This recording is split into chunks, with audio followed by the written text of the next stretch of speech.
Okay, so today we're going to be looking at the 14th Amendment, which is about that laws and states, their actions, they can't discriminate against people of race, color, religion, and many other things.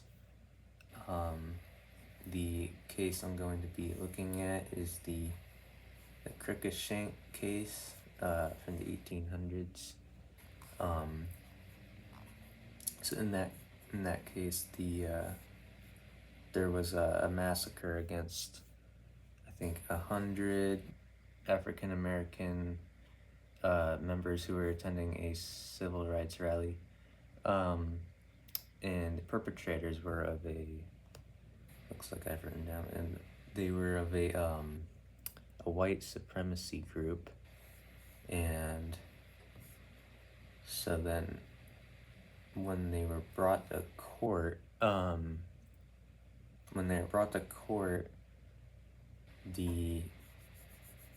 government, what did they say? They said that, hold on, let me look at my notes here.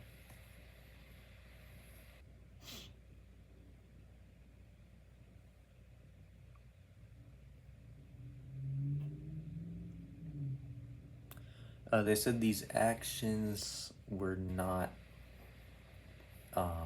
protected against private individuals, I think. So that's what I've written down there.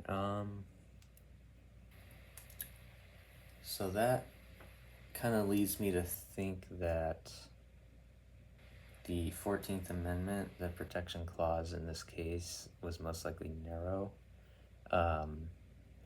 because they said it only limits the actions of state governments and not private citizens. Well, I disagree with this main interpretation, because it limits the protections by the clause, but maybe there's like private violence, one-on-one violence, and that can go unnoticed, versus maybe mob violence, which is more likely to get noticed because of groups and stuff. But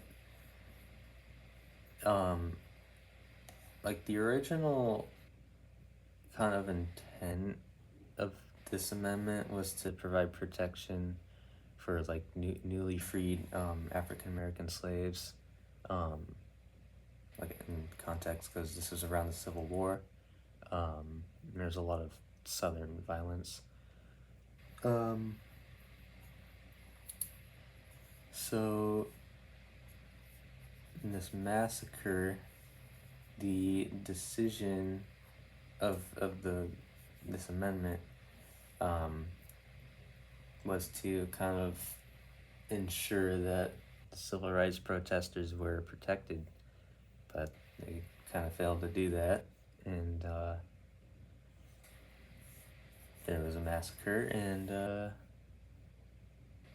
yeah, that's kind of why they said it only applied to individual members, the 14th Amendment.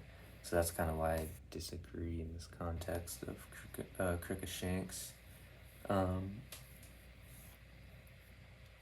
me see what else I have in my notes about Cruikshank.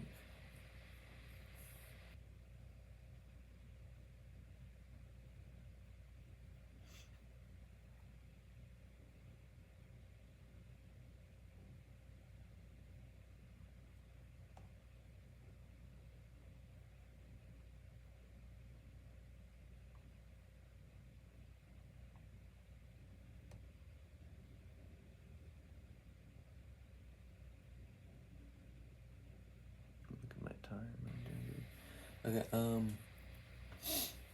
so yeah, the way I interpret good God, my English. The way I interpret Cruikshank is that like a lot of these civil rights violations, particularly in the 1800s, they went unpunished. And so it took like lots of years in the future to kind of fix this and change the just this like not doing anything about it. Um, so um,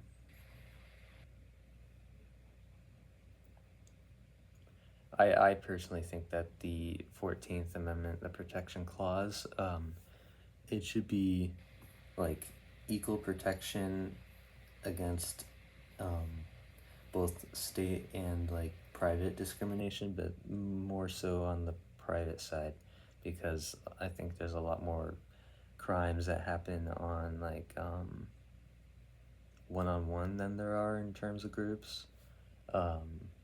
I just think it would be, you know, more of a it would contribute more to people getting treated equally, because like I just think, yeah, more private crimes than mob crimes. And if you just look at the mob crimes, you ignore the private crimes. The private crimes, they won't be seen as like equal protection at all. So yeah, that's kind of really about it.